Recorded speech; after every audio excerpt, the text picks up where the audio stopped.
सप्तरङ्गी टेलिभिजनको सप्तरङ्गी विशेषमा स्वागत छ। म सविता चौधरी। दर्शकवृन्द, सप्तरङ्गी विशेषमा हामी तपाईको माझमा विभिन्न क्षेत्रमा संलग्न व्यक्तिहरूलाई प्रस्तुत गर्दै आइरहेका छौं।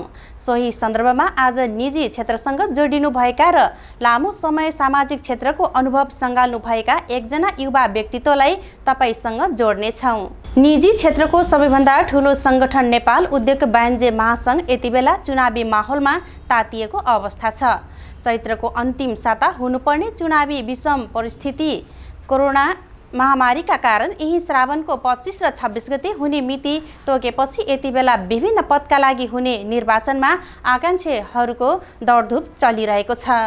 वरिष्ठ उपाध्यक्ष स्वतः अध्यक्ष बन्न पाउने महासंघको विधानमा व्यवस्था भए अनुसार आगामी 3 वर्षका लागि शेखर गोल्छाले नेतृत्व सम्हाल्ने निश्चित भइसकेको छ। अहिले हुने चुनावमा वरिष्ठ उपाध्यक्ष पदका लागि हालका उपाध्यक्ष द्वय चन्द्रप्रसाद ढकाल र किशोर प्रधान चुनावी मैदानमा उत्रने औपचारिक रूपमै घोषणासँगै आफ्नो माहौल तयार पार्न भेटघाटलाई तीव्रता दिनुभएको छ। नेपाल उद्योग वाणिज्य महासंघको चुनावमा केन्द्रीय सदस्य खुल्लातर्फ पदका लागि तुलसीपुर उद्योग वाणिज्य संघका पूर्व अध्यक्ष तथा युवा उद्योगी व्यवसायी विमल रिजालले आफूलाई उभ्याउनु भएको छ। सोही सन्दर्भमा विमल रिजालसँग सप्तरङ्गी टेलिभिजनका केदारराज श्रेष्ठले गरेको कुराकानी। सप्तरङ्गी टेलिभिजनको सप्तरङ्गी विशेषमा यहाँलाई स्वागत छ। अहिले हामीसँग जोडिँदै हुनुहुन्छ तुलसीपुर उद्योग वाणिज्य संघका पूर्व अध्यक्ष विमल रिजालज्यू। विमल रिजालज्यू, यहाँलाई कार्यक्रममा स्वागत छ। धन्यवाद, नमस्ते। अनि के छ, अहिले त अब असाढको 1 गतेदेखि अलिकति लकडाउनमा पनि खुकुलो भएको अवस्था छ। अब अहिले व्यापार व्यवसाय उद्योग धन्दा के छ, कस्तो अवस्थामा यहाँले पाइराख्नु भएको छ? होइन, खुकुलो त भएको छ। लकडाउन अलिकति खुकुलो पनि भयो। व्यापार व्यवसायहरू सामान्य रूपमा आफ्नो पोजिसनमा आउने कोसिस गर्दैछन्, तर यसको असर चाहिँ लामो समयसम्म जान्छ। अब यातायातका साधनहरू अझै पूर्ण रूपले सञ्चालनमा हिसाबले व्यथा त उस्तै छ। सामान्य हामीलाई हेर्दामा त त्यस्तो हो, व्यवसायहरूलाई चाहिँ गाह्रो छ। अनि तपाईँ त अब एउटा युवा उद्योग व्यवसायी हुनुहुन्छ।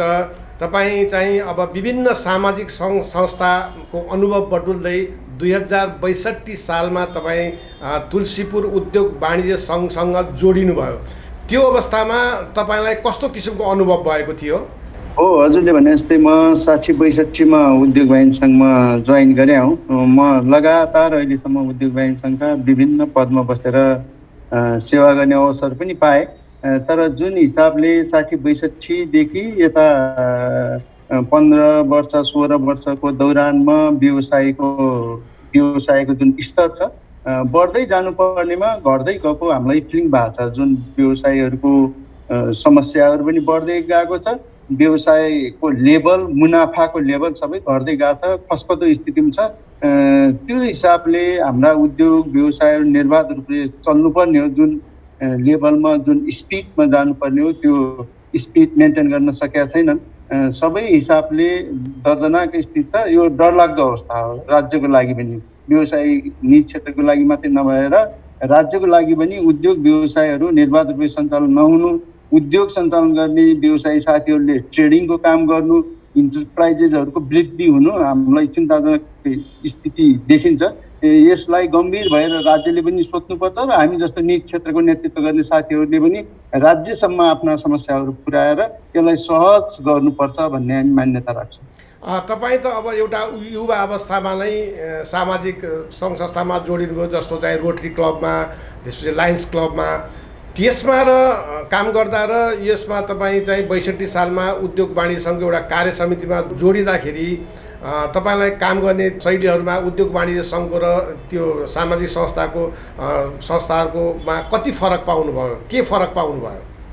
होइन, फरक त अब कार्यक्षेत्रको हिसाबले यिनको जुन उद्देश्य छ, जुन हिसाबले यी सङ्घ सङ्गठनहरू स्थापना गरियो, परिकल्पना गरियो, अगाडि बढाइदियो, पक्कै पनि फरक त छ। तर सोसाइटीमा, समाजमा गर्ने सामाजिक क्रियाकलापहरू चाहिँ उस्तै हो। लायन्स र रोटरी भन्ने संस्थामा पनि 7-8-9मा म लायन्सको प्रेसिडेन्ट भयो, 12-13मा रोटरीको प्रेसिडेन्ट भयो र 71 सालमा म उद्योग वाणिज्य सङ्घको अध्यक्षमा आइपुगेँ। तर यहाँसम्म आइपुग्दा लायन्स रोटरी भनेको स्वार्थभन्दा माथि उठेर सोसाइटीमा स्वास्थ्य, शिक्षा, खानेपानी लगायतका यावत कुराहरूमा त्यो सोसाइटीमा के को आवश्यकता छ त्यो परिपूर्ति गर्ने काममा लिप्त भएर लाग्छौँ, निस्वार्थ हिसाबले लाग्छौँ। यता व्यवसायमा लागेर गरेको कमाइको केही पर्सेन्ट कमाइ हामी त्यो सामाजिक क्रियाकलाप, रोटरी, लायन्स, जेसिस जस्ता संस्थाहरूबाट हामी सोसाइटीमा सर्भिस दिने कोसिस गर्छौँ भन्ने यो व्यावसायिक संस्था नितान्त व्यवसायहरूको सुरक्षादेखि लिएर व्यवसाय प्रवर्धनदेखि लिएर सरकारसँग लबिङ गर्ने कुरामा व्यवसायहरूको समस्याहरूसँग जुझ्ने, व्यवसायहरूलाई परेका ट्याक्स, भन्सार, राजस्व लगायत व्यवसाय दर्ता गर्दादेखि उद्योग सञ्चालन गर्दासम्म र सञ्चालन भइसकेपछि पनि उद्योगले जुन स्पिड रन गर्नुपर्ने हो, जुन लेभलमा आउनुपर्ने हो, अपरेसन खर्चसम्म उठाउन नसक्ने स्थिति हुन्छ कतिपय उद्योगहरूको, ती कुराहरूमा लड्ने, आवाज उठाउने र लबिङ गर्ने काम उद्योग वाणिज्य निजी क्षेत्रको संस्थाले गर्छ। त्यसैले सोसाइटीमा सर्भिस दिने हिसाबले उस्तै भए पनि थोरै फरक पाटो चाहिँ पक्कै पनि छ। अब तपाईँले चाहिँ जस्तो 2071 देखि 74सम्म तुलसीपुर उद्योग वाणिज्य सङ्घको नेतृत्व पनि सम्हालिसक्नु भएको थियो होइन? त्यो अवस्थामा तपाईँ नेतृत्व सम्हाल्ने बेलामा के एजेन्डा लिएर तपाईँ उम्मेदवारी दिनुभएको थियो र त्यो एजेन्डा परिपूर्ति गर्न सफल हुनुभयो कि भएन? होइन, एजेन्डा त व्यावसायिक एजेन्डाहरू अथवा 77 जिल्लामा छरिएर रहेका जिल्ला नगर उद्योग वाणिज्य सङ्घ भन्छौँ हामी र अन्य उद्योग वाणिज्य सङ्घहरू पनि आवश्यकता अनुसार गठन भएको छन्। जिल्लाभरि नेपालमा थुप्रै ठाउँहरूमा गठन भएको छन्। सबै व्यवसायीहरूका समस्या उस्तै हुन्। अब सानो उद्योगीको समस्या सानो होला, सानो व्यवसायीको समस्या सानो होला र ठुला बिग हाउसहरूको समस्या थोरै फरक हुनसक्छ। तर हाम्रो दर्ता प्रक्रियादेखि सञ्चालन प्रक्रिया, ट्याक्सका कुरा, भन्सारका कुरा, राजस्वका कुरा, हामीलाई हेर्ने जुन निकायहरू छन् ती सबैका कुराहरू चाहिँ जोडिन आउँछन् उद्योगिक व्यवसायको। म पनि अब उद्योग वाणिज्य सङ्घको यो मुभमेन्टमा लागिसकेपछि तुलसीपुर उद्योग वाणिज्य सङ्घमा मेरो इच्छा त हुने नै भयो। त्यो सँगसँगै उद्योग वाणिज्य सङ्घले पनि मेरो नेतृत्व खोज्यो जस्तो लाग्छ। अब मैले त भन्ने नै भए, मैले त दाबी गर्ने नै भए। मैले जुन उद्देश्य लिएर उद्योग वाणिज्य सङ्घमा म प्रवेश गरेका थिएँ, अहिले निरन्तर छु र मैले कल्पना गरे सोचे भन्दा मैले बढी काम गरेँ अथवा उद्योग वाणिज्य सङ्घको लागि मेरो लगानी धेरै छ भनेर म दाबी गर्छु। त्यो अब यो मैले काम गरेँ कि गरेन त्यो मूल्याङ्कन गर्ने कुरो त अथवा जिम्मा त तुलसीपुर उद्योग वाणिज्य सङ्घमा आबद्ध भएका व्यवसायी साथीहरूलाई म सुम्पिन्छु। तर मलाई जहाँसम्म लाग्छ मैले गरेँ, म सन्तुष्ट छु। अझ पूर्ण रूपले अझै मैले गर्नुपर्दो रहेछ भन्ने फिलिङ चाहिँ भएको छ। जस्तो हरेक जिल्लामा रहेका उद्योग वाणिज्य सङ्घहरूले चाहिँ व्यापारी हक हितको लागि धेरै कामहरू गर्नु छ, धेरै कामहरू हामीले गरिसक्यौँ भन्ने कुराहरू आइरहेको छ। तर धेरै व्यापारीहरूले, साना व्यापारीहरूले हाम्रो हक हितको संरक्षण कहिले भएन, हाम्रो हक हितको बारेमा कहिले काम भएन भन्ने गुनासो त रहँदै आएको छ नि। यसलाई यहाँले कसरी हेरिराख्नु भएको छ? होइन, त्यसलाई पनि हामी स्वीकार्नुपर्छ। किनभने कुनै सेक्टरमा पनि पूर्ण रूपले सन्तुष्टि भएको सेक्टर छ जस्तो लाग्दैन। नेपालमा होइन कि यो अन्य मुलुकहरूमा पनि यसको ट्रेन्ड यही नै हो। अब सबै समस्याहरू व्यवसायीका मात्रै होइन कि हाम्रो घरको समस्या पनि सबै हामी पूर्ण रूपले सबै सन्तुष्ट हुने गरी, कमेन्ट नआउने गरी त केही पनि काम गर्न सकिन्न। त्यसैले एकपछि अर्को समस्या आइहाल्छ, व्यावसायिक सेक्टरमा होस् वा अन्य सेक्टरमा एकपछि अर्को समस्याहरू आइहाल्छ। व्यवसायीका समस्या पनि थुप्रै छन्, एउटा मात्रै समस्या भए हुन्थ्यो। त्यसैले हामी अधिकांश समस्याहरू पुरा गर्न सफल भएको छौँ। अब अधिकांश व्यवसायीहरूलाई खुसी पार्न पनि सफल भएको छौँ। हुनसक्छ हामीले काम गर्ने दौरानमा कसैको चित्त दुख्या हुनसक्छ, कसै कहाँसम्म हाम्रो नजर नपुग्या हुनसक्छ। त्यसको लागि म नेतृत्वमा बसेको हिसाबले, अहिले पनि निवर्तमान अध्यक्ष भएको हिसाबले तुलसीपुरको र सिङ्गो निजी क्षेत्रको साथीहरूसँग नेपाल राज्यभरि घुमेको छु, म समन्वय गरेका छु। महासङ्घमा पनि म विभिन्न समितिमा बसेर सेवा पनि गरेँ। त्यो हिसाबले म सबै व्यवसायी साथीहरूलाई के भन्छु भने अब भन्नु र गर्नुमा फरक छ होइन। नेतृत्वमा आइसकेपछि सबैलाई चित्त बुझाउनु पर्ने हुन्छ। त्यो व्यवसायीलाई मात्रै नभएर व्यवसायहरू स्वार्थमुखी भए, कमाउ धन्दामा मात्रै लागे अथवा कालो बजारी गर्छन् भन्ने विभिन्न आरोपहरू आउँछ। ती आरोपलाई चिर्ने हाम्रो दायित्व पनि छ। सोसाइटीमा बसिसकेपछि, सोसाइटीको मेम्बर भइसकेपछि सोसाइटीमा हाम्रो देन के हो त, हाम्रो ड्युटी के हो, हाम्रो दायित्व के हो, त्यो पुरा गर्नुपर्ने हुन्छ। ती काम कुराहरू गर्ने बेला कता न कता व्यवसायीहरू जोड्दै हुन्छ, हाम्रो मेम्बरहरू जोड्दै हुन्छ। कोही त्यसो काम गर्दा चित्त दुख्या पनि हुनसक्छ। म त्यसैले व्यवसायको प्रतिनिधि हिसाबले त्यस्तो काम गर्ने दौरानमा हुन्छ एकाध घटना हुन्छ। त्यही घटनाहरू, ती कुरालाई समाएर अब हाम्रा आवश्यकताहरू, हाम्रा कुराहरू सुनाइ भएन भन्नु चाहिँ अलि ठिक हुँदैन कि जस्तो मलाई लाग्छ। तर हामी सदैव व्यवसायीहरूको पक्षमा हुन्छौँ। व्यवसायीहरूकै समस्याहरू, उहाँहरूका सुरक्षाका कुराहरू, उहाँका बैंक ब्याजदेखि अहिले लकडाउनको उसमा उठेका थुप्रै कुराहरू छन्, किस्ताका कुराहरू छन्। यी कुराहरूलाई महासङ्घसम्म पुर्याउने, सरकारसम्म पुर्याउने पुलको काममा हामी गरिरहेछौँ। अब हामीले उठाएका कुराहरू कतिपय कुराहरू सम्बोधन होलान्, कतिपय नहोलान्। त्यसैले 100% कहीँ पनि हुन सक्दैन। हामी नजिक पुग्ने हो। हाम्रो कोसिस सधैँभरि सकारात्मक कोसिस रहिरहन्छ। जस्तो अब नेपाल राष्ट्र यहाँ अब उद्योगी व्यवसायहरूको एउटा छाता सङ्गठन छ, नेपाल उद्योग वाणिज्य महासङ्घ होइन। त्यहाँ पनि वस्तुगत समितिहरू छ, जस्तै जिल्लामा पनि उद्योग वाणिज्य सङ्घहरूमा वस्तुगत समितिहरू पनि छ। अब यो चाहिँ एउटा वस्तुगत समिति एउटा गठन मात्रै गरियो, यसले खासै फङ्सन गरेको छैन भन्ने आवाज पनि आइरहेको छ। यसबारेमा यहाँको भनाइ के छ? होइन, वस्तुगत समितिहरू हुन्छ। हाम्रो तुलसीपुर उद्योग वाणिज्य सङ्घहरूमा पनि वस्तुगत समितिहरूलाई हामीले समेटेर जाने कोसिस गरेका छौँ। वस्तुगत समितिहरूको आरक्षण कोटा पनि छ, मेम्बरहरू हुन्छ, उपाध्यक्षहरू पनि वस्तुगत समिति अन्तर्गत त्यही विषयवस्तुलाई हेर्ने गरी हामीले उपाध्यक्षहरूको वर्गीकरण पनि गरेका छौँ। त्यसैले वस्तुगत समितिहरूलाई एकजुट गराएर उहाँहरूका समस्याहरू, उहाँका आवश्यकताहरू परिपूर्ति गर्ने, उहाँको व्यापार व्यवसायलाई प्रवर्धन गर्ने कुरामा राज्यसँग अहिले त फेरि हाम्रो संरचना चेन्ज पनि भएको छ। स्थानीय सरकार, प्रदेश सरकार, सङ्घ भए हिसाबले हामीलाई चुनौती चाहिँ थप्या छ।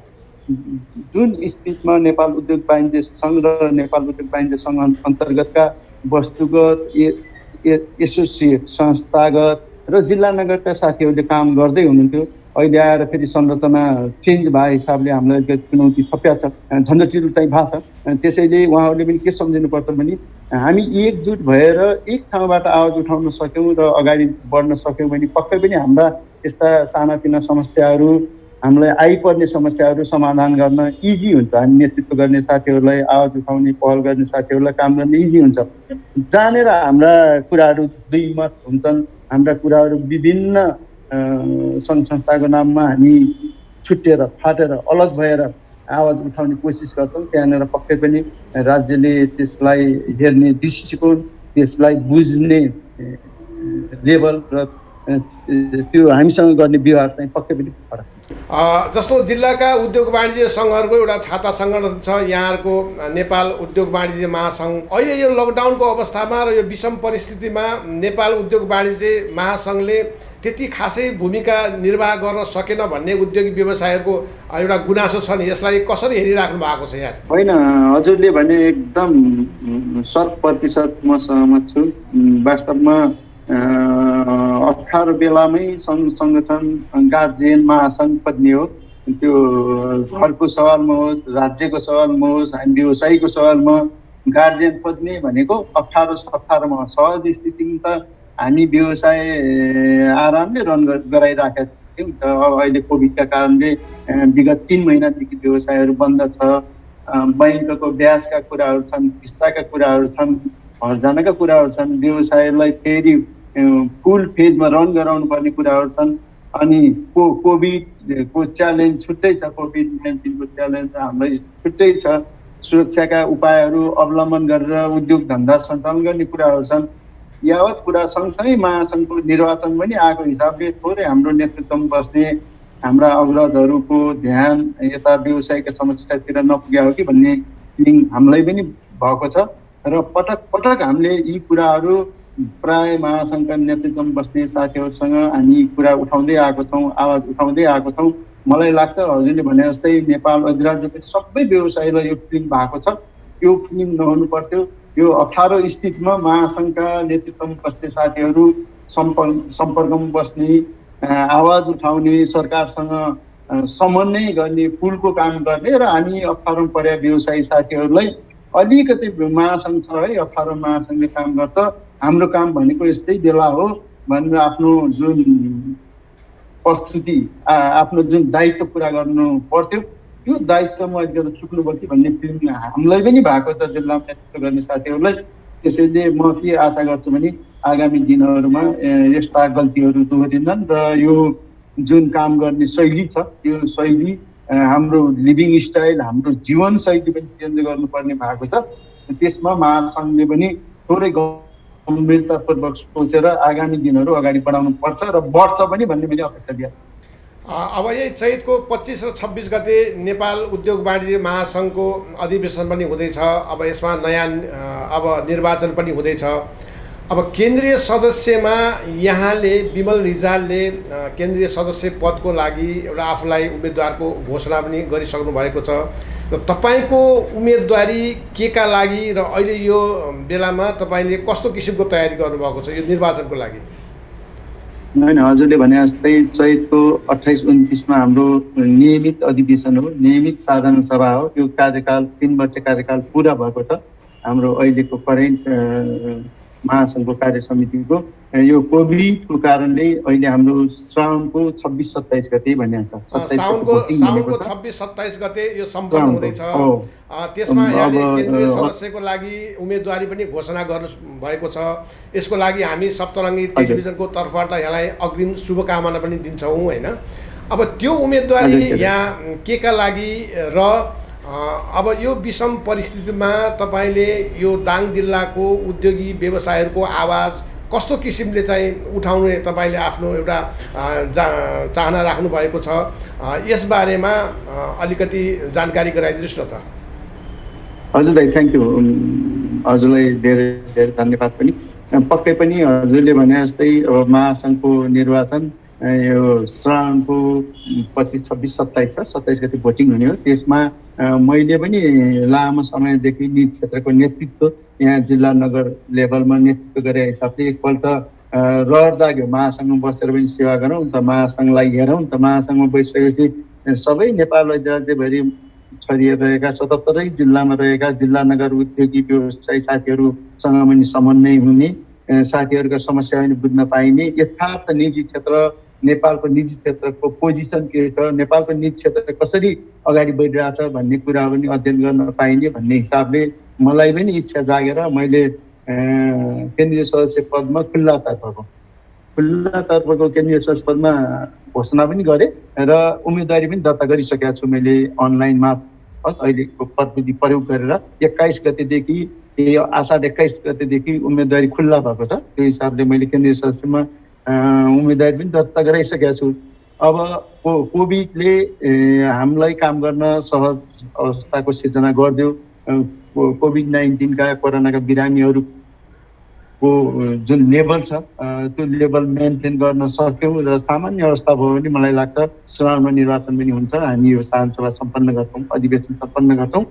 यसमा म करिब 50 जिल्लाका जिल्ला नगरका अध्यक्षज्यूहरूसँग, निज क्षेत्रका साथीहरूसँग मैले प्रत्यक्ष भेटघाट गरेका छु र बाँकी जिल्लाका साथीहरू जहाँ हामी पुग्न सकेनौँ यो 3 महिनाको दौरानमा यो अहिलेको प्रविधि फोन लगायतका प्रविधि प्रयोग गरेर मैले उहाँहरूसँग छलफल गर्ने, मेरा कुराहरू राख्ने, भोट माग्ने काम चाहिँ गरेको छु। त्यो हिसाबले मलाई लाग्छ अहिलेको यो निर्वाचनमा जुन 18 जना केन्द्रीय सदस्यहरूको स्थान छ त्यो स्थानमा मलाई साथीहरूले माया गरेर विजय गराउनुहुन्छ भन्ने म पूर्ण विश्वस्त पनि छु। त्यो ठाउँमा पुगे पनि जिल्ला नगरका साथीहरूले भोग्नु परेका समस्याहरू म निरन्तर 12-15 वर्षदेखि यो जिल्ला नगर उद्योग वाणिज्य सङ्घमा काम गरिरहेको हिसाबले साना उद्योगीहरू, मफसलका उद्योग व्यवसायीहरूका समस्याहरू मैले मसिनो गरी बुझाए हिसाबले यी व्यवसायीहरूका समस्याहरूलाई केही नभए थोरै न्यूनीकरण गर्ने काममा म लागि पर्नेछु र जसरी दाङको सवालमा दाङलाई निज क्षेत्रबाट हुनुपर्ने सपोर्ट, केन्द्रबाट हुनुपर्ने सपोर्टमा पनि हामी पछाडि परेका छौँ। विकासमा त पछाडि पर्यो। विकास सँगसँगै यो निज क्षेत्रको जुन विकास हुनुपर्ने हो, निज क्षेत्र जुन लगानी गर्न पर्यो, पर्यटन प्रवर्धन सेक्टरमा पनि लगानी आउनुपर्ने हो, त्यो लगानीबाट पनि हामी दाङालीहरू ठगिएका छौँ। ती कुराहरूलाई उठाएर निजी क्षेत्रले लगानी गर्न सक्ने ठाउँ, निजी क्षेत्रले सपोर्ट गर्न सक्ने ठाउँ, केन्द्रमा रहेका साथीहरूलाई दाङमा लगानी गर्न उत्साहित गर्ने काममा मेरो कोसिस रहन्छ र उद्योगिक व्यवसायका समस्याहरूलाई सदैव गम्भीर भएर महासङ्घ मार्फत सरकार समक्ष पुर्याउने र बङ्गाली व्यवसायी साथीहरूलाई महासङ्घ पनि छ, केन्द्रीय सदस्य पठाएर चाहिँ हामीलाई सहज पनि भयो, सजिलो पनि भयो, सपोर्ट पनि भयो भन्ने फिलिङ गराउने मेरो पहिलो काम रहन्छ। जस्तो नेपाल उद्योग वाणिज्य सङ्घको महासङ्घको निर्वाचनमा विगतका दिनहरूमा जस्ता लबिङका कुराहरू आउँछन् यो निर्वाचनको बेलामा, अनि तपाईँले त्यसलाई कसरी हेरिराख्नु भएको छ र आफ्नो तयारी तपाईँको कस्तो छ? होइन, लबिङका कुरा, अब तिग्रमका कुरा के सामदाम भन्छ, यो निर्वाचन भनिसकेपछि चुनाउनु पऱ्यो त। मैले हरेक सेक्टर मार्फत मैले मेरो उम्मेदवारीलाई अगाडि बढाएको छु। मेरो उम्मेदवारीको पक्षमा भोट माग्न साथीहरूलाई अनुरोध गरेको छु। त्यही हिसाबले मलाई धेरै सेक्टरका साथीहरूले सपोर्ट पनि गर्नुभएको छ। जति म सङ्घ संस्थामा बसेँ, अहिले पनि म खेलकुद सेक्टरमा त्यत्तिकै मेरो बच्चैदेखिको रहर पनि खेलकुद सेक्टरमा लामो समयदेखि म लागेको हिसाबले पनि ती सेक्टरका साथीहरूलाई पनि मैले अनुरोध गरेको छु, निरन्तर सम्पर्कमा हुन्छु। त्यो हिसाबले लबिङको उसमा म पछाडि छैन जस्तो लाग्छ। मैले सबै साथीहरूको मन जित्न सकेको छु, साथीभाइ राख्न सकेको छु। त्यो हिसाबले सपोर्ट चाहिँ राम्रो पाउँछु भन्ने मैले अपेक्षा गरेको छु। सँगसँगै यो मिडियाकर्मी साथीहरू दाइहरू जस्तो हुनुहुन्छ, मिडियाकर्मीहरू साथीहरूको पनि सपोर्ट चाहिँ नितान्त आवश्यक पर्छ। यसमा म आशावादी छु र म दाइहरूको टेलिभिजन मार्फत म सबै बङ्गाली मिडियाकर्मी साथीहरू, केन्द्रमा रहने कामका मिडियाकर्मी साथीहरू, अन्य केन्द्रमा काम गर्ने साथीहरूले मेरो उम्मेदवारीलाई सपोर्ट हुने हिसाबले यहाँहरूले सहयोग गर्नुहुन्छ भन्ने अपेक्षा पनि भयो। विमल रिजालज्यू, अब तपाईँलाई यो एउटा अन्तिम प्रश्न रहनेछ हाम्रो। जस्तो उद्योग वाणिज्य सङ्घहरूमा, अरू सङ्घ संस्थाहरूमा जस्तो युवाहरूले अब नेतृत्व सम्हाल्दै आउनुभएको छ, युवाहरूमा नेतृत्व हस्तान्तरण हुँदै आइरहेको छ। युवाहरूमा नेतृत्व हस्तान्तरण गर्ने प्रवृत्ति यो राजनीतिक क्षेत्रमा भइरहेको छैन। यसलाई तपाईँले एउटा युवाको हिसाबले कसरी हेरिराख्नु भएको छ? होइन, हो, दाइको क्वेसनसँग म 100% सहमत छु। वास्तवमा युवाको बर्डर लाइन पनि हाम्रो उसमा भएन, कुनै सेक्टरमा भएन। वास्तवमा हामी पछाडि पर्नुको एउटा कारणमध्ये थुप्रै कारणहरू छ। नेपाल पछाडि पर्नु, हाम्रो विकास निर्माण पछाडि पर्नु, हाम्रा क्रियाकलापहरू पछाडि पर्नु, तपाईँ हामी जस्तोले नेतृत्व गरिराखेका सङ्घ संस्थाहरू पछाडि पर्नु, त्यसमै अझ उदाहरण दिँदा दाङ पछाडि पर्नुको कारण पनि एउटा कारण यो हुनसक्छ। अब राजनीतिक दलहरूको लेभलमा हेऱ्यौँ भने पनि युवाहरूलाई पछि पार्ने काम भएको छ। क्षमता भएका युवाहरूलाई अवसर नदिने, छिटोमिठो पार्ने काम भएको छ। वास्तवमा युवाहरू अहिले अन्यायमा परेका छन् सबै सेक्टरमा। त्यसैले म पनि अब एउटा निजी क्षेत्रको प्रतिनिधित्व गर्ने, निजी क्षेत्रमा काम गर्ने भएको हिसाबले म के भन्छु भने हरेक स्थानमा हामीले जबसम्म युवाहरूलाई अगाडि बढाउन सक्दैनौँ, जबसम्म युवाहरूको क्षमता, जोस, जाँगरलाई बुझ्न सक्दैनौँ, तबसम्म हामी सोचे जस्तो अगाडि बढ्न पनि सक्दैनौँ र सोचे जस्तो रिजल्ट पनि निकाल्न सक्दैनौँ। त्यसैले गम्भीर भएर अब 100% युवालाई दिने, सुम्पिने, सबै अनाडी भन्ने चलन छ नि त। युवाहरू अनाडी हुन्छ, यो काम गर्न सक्दैन भन्ने जुन मानसिकता छ, त्यो मानसिकताबाट थोरै माथि उठेर युवाहरूलाई विश्वास गर्न सिक्नुपर्छ। अलिकता एजेड गार्जियन भएर बस्न सक्नुपर्छ। अलिकति हाम्रो ट्रेन्ड चेन्ज गर्नुपर्छ। जबसम्म यो ट्रेन्ड र हाम्रो सोच परिवर्तन गर्न सक्दैनौँ, हामीले युवाहरूको महत्त्व र आवश्यकता बुझ्न सक्दैनौँ, तबसम्म हाम्रो स्थिति अब कुवामा बसेको बेगुको जस्तै हो। हामी कुवाबाट बाहिर निक्लिन सकेनौँ भने हामीले के नै गर्न सकौँला। त्यसैले सबै सेक्टरमा नेतृत्व गर्ने गार्जियनहरूलाई मेरो अनुरोध मात्र के हुन्छ भने हामी अनुरोध गर्न चाहन्छौँ। त्यसैले युवाहरूलाई पनि समेटेर अगाडि लैजानु। तपाईँहरू गार्जियन भएर आफ्ना अनुभवहरू सेयर गर्नु। युवाहरूको जोस, जाँगर र क्षमता छ, त्यो क्षमता प्रदर्शन गर्ने अवसर दिनुपर्छ। अवसर नै पाएन भने मान्छेले आफ्नो क्षमता कहाँनिर गएर प्रदर्शन गर्ने। त्यसैले यो निजी क्षेत्रमा मात्रै होइन, हरेक सेक्टरमा युवाहरूको अहिले आवश्यकता र महत्त्व छ। त्यो महत्त्व र आवश्यकतालाई बुझेर हामीले युवाहरूलाई अवसर दिनुपर्छ भन्ने पक्षमा म पनि छु। हस् त विमल रिजालज्यू, यहाँको पूर्ण सफलताको कामना हामी पुनः सप्तरङ्गी टेलिभिजनको तर्फबाट व्यक्त गर्दछौँ र साथै यहाँले सप्तरङ्गी विशेषमा समय दिनुभएकोमा यहाँलाई सप्तरङ्गी टेलिभिजनको तर्फबाट धेरै धेरै धन्यवाद छ। हस् केदार दाई, थ्याङ्क यू। तपाईँ लगायत सप्तरङ्गी टेलिभिजनको सम्पूर्ण युनिक प्राविधिक साथीहरू सबैलाई म मेरो तर्फबाट धेरै धेरै आभार, धन्यवाद, कृतज्ञता व्यक्त गर्न चाहन्छु। नमस्कार। दर्शक महानुभावहरू, भर्खरै हामीले यहाँलाई नेपाल उद्योग वाणिज्य महासङ्घको यही साउनमा सम्पन्न हुन गइरहेको निर्वाचनमा दाङ तुलसीपुर उद्योग वाणिज्य सङ्घका पूर्व अध्यक्ष विमल रिजालज्यूले आफूलाई केन्द्रीय सदस्यतर्फको खुल्लामा सदस्यमा आफूलाई प्रस्तुत गर्नुभएको छ र उम्मेदवारी घोषणा गर्नुभएको छ। उहाँको पूर्ण सफलताको कामना गर्दै यहाँहरूसँग हामी सप्तरङ्गी विशेषबाट अहिले बिदा हुन्छौँ। हेर्दै गर्नुहोला सप्तरङ्गी टेलिभिजन। नमस्कार।